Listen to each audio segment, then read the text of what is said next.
Hello and welcome to my video. So here I am. This is now the home studio and I'm now out of the mill where I had my previous studio. And so what I thought I would do today is to give you a little tour of what I have in terms of studio space now.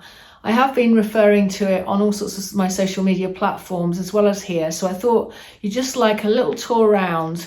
And it's not to say things are sort of set in stone at this point in time. I'm only just about to start using the space, so I don't know yet how things might evolve and change. But for now, I feel like I've got the bones of something that I could work with. And I think that's really the importance, that you've got somewhere to start from.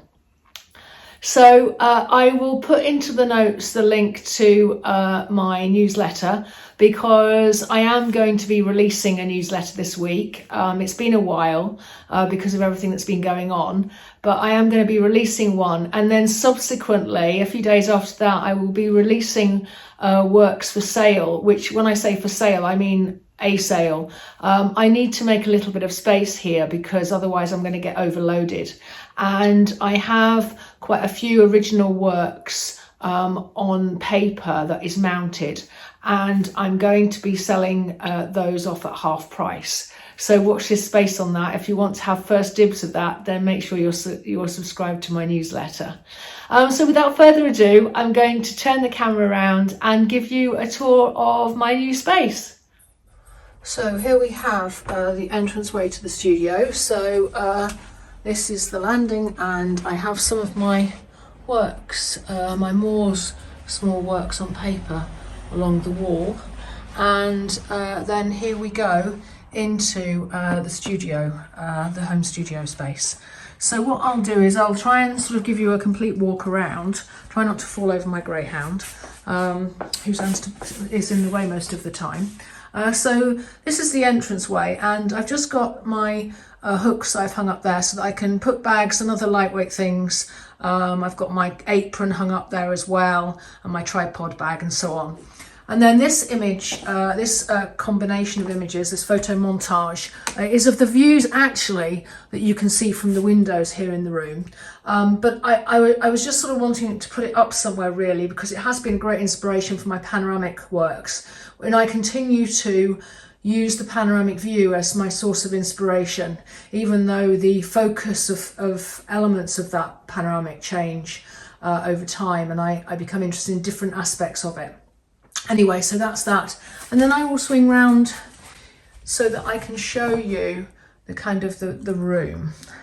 And I say room, this is now studio. So I don't know if you saw on my other channels, but this was actually not in a great state decoration wise. So I've painted it all white to bring the light in and keep it very nice and bright and airy. And I've also put a daylight bulb into the centre, although hopefully the two windows, because this is a south-facing room, will bring enough natural light in unless it's a particularly dismal day. And I'm going to just walk around the room now. So I'm just going to walk back so that I can show you this side of the room. So I'll try and avoid my greyhound stretching. She's sort of standing right in the way, as you can probably see.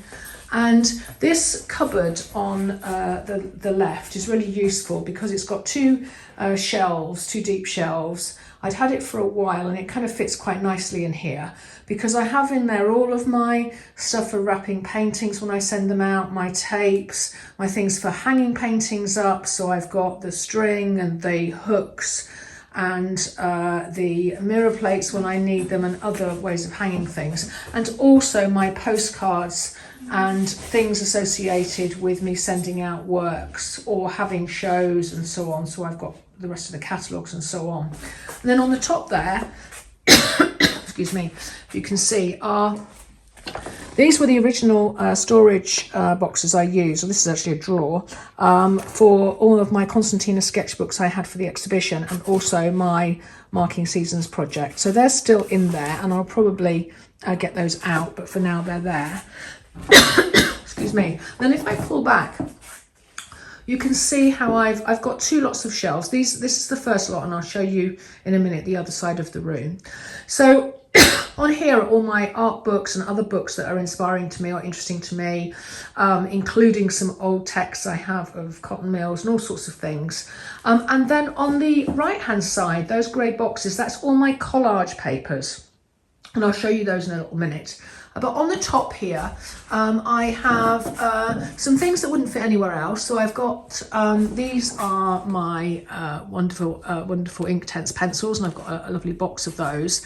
Those are just some samples for being on location.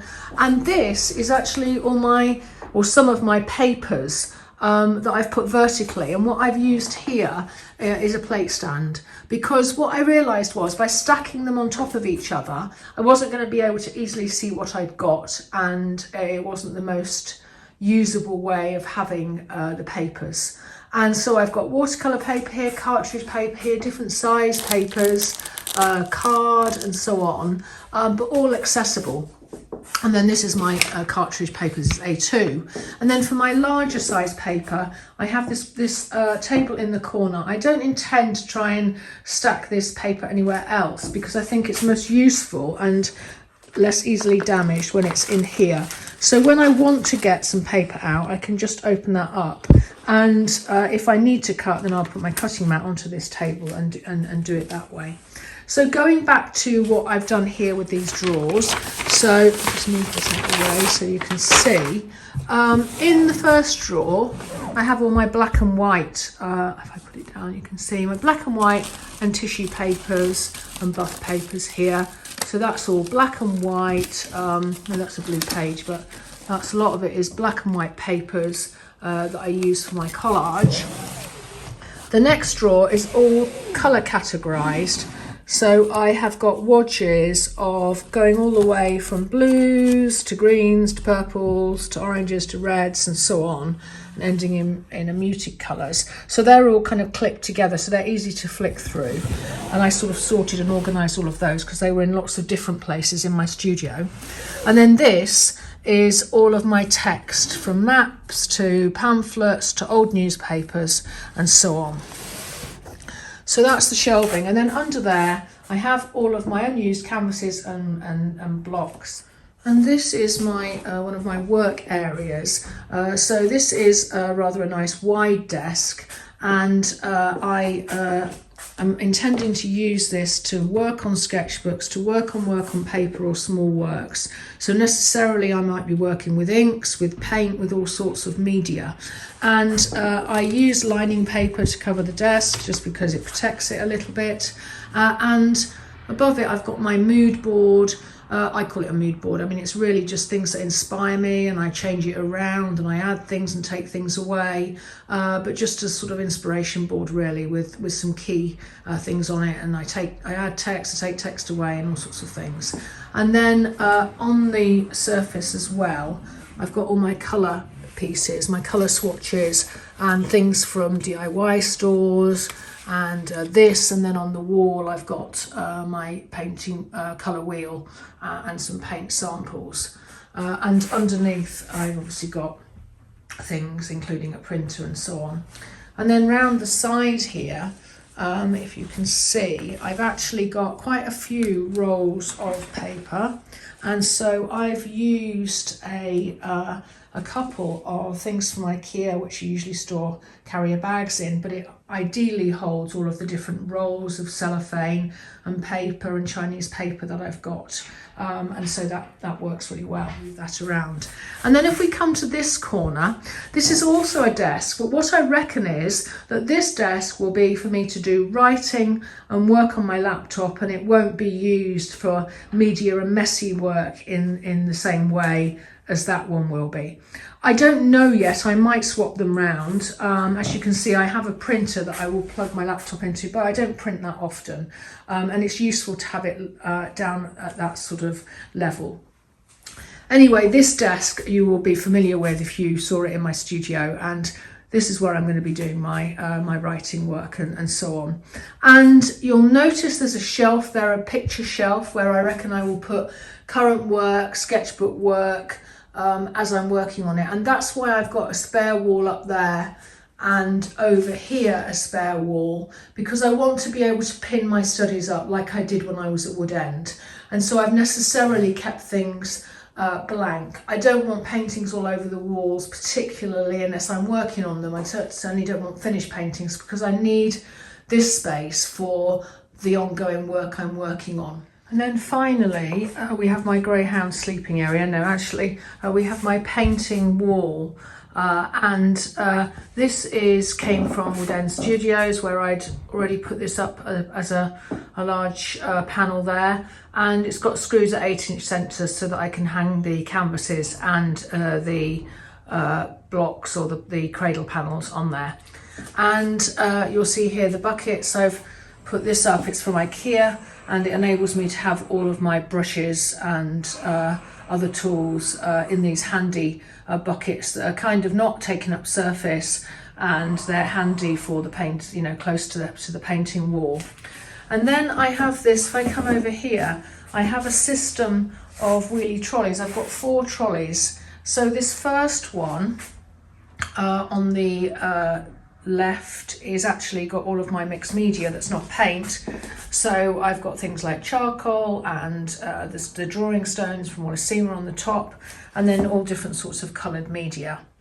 And this smaller trolley is actually got all my tools that aren't brushes, so trowels and scrapers and all sorts of things, of different ways of making marks, including things that I press into the surface like string and corrugated paper and all sorts of things on there. So those are the tools. And then if I come round past the painting wall, these 2 trolleys are all my painting, my paints and associated things. So I've got on this larger trolley, I've got all of my larger bottles of things of paint, all sort of in different colour groups. And then the bottom shelf has got my fixatives, spray fixatives, gloss medium and varnishes and that sort of thing. And then this final trolley is a very handy trolley, because this is the only one I brought from Wood End actually, from my studio there, and it's got little drawers so that all of my tube paints, again in colour groups, goes into here. So that's all very, very handy to keep those tubes in drawers and takes up less space that way. And then this area here, it looks messy, but I've got boxes that I've sort of stacked, and they're kind of forming a nice little table for what are my painting palettes. These are the works that I'm going to be putting up for sale through my newsletter soon. And then this box is my larger canvases. It wouldn't fit under the desk, and so that's there. So hopefully you can see how I'm just sort of trying to make the most of the space without completely cluttering it. And then finally, and as I'm talking about the floor, I didn't mention, and I think some of you saw me laying this floor, but this is foam tiles that I've used across the whole of the floor to protect the carpet, because it is a carpeted room. So there we have it. So areas to work at desks, areas to work on things that aren't messy things, storage, and then obviously my painting wall and places to hang things. And one thing I don't know if I did mention actually, all in the corner here, I have a different sort of shelving where all of my sketchbooks are.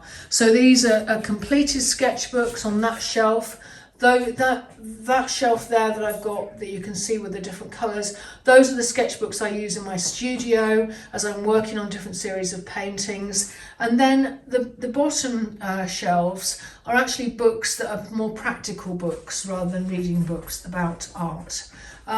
So hopefully you get a good feel for the room and how I'm planning to use it, and hopefully it will enable me to at least get going with some work, and I will adjust it as I go. So thank you so much for watching. Please do like and subscribe. I'd love to hear your comments and points of view and any of your own experiences, and I'll catch you next time. Thanks a lot. Bye bye.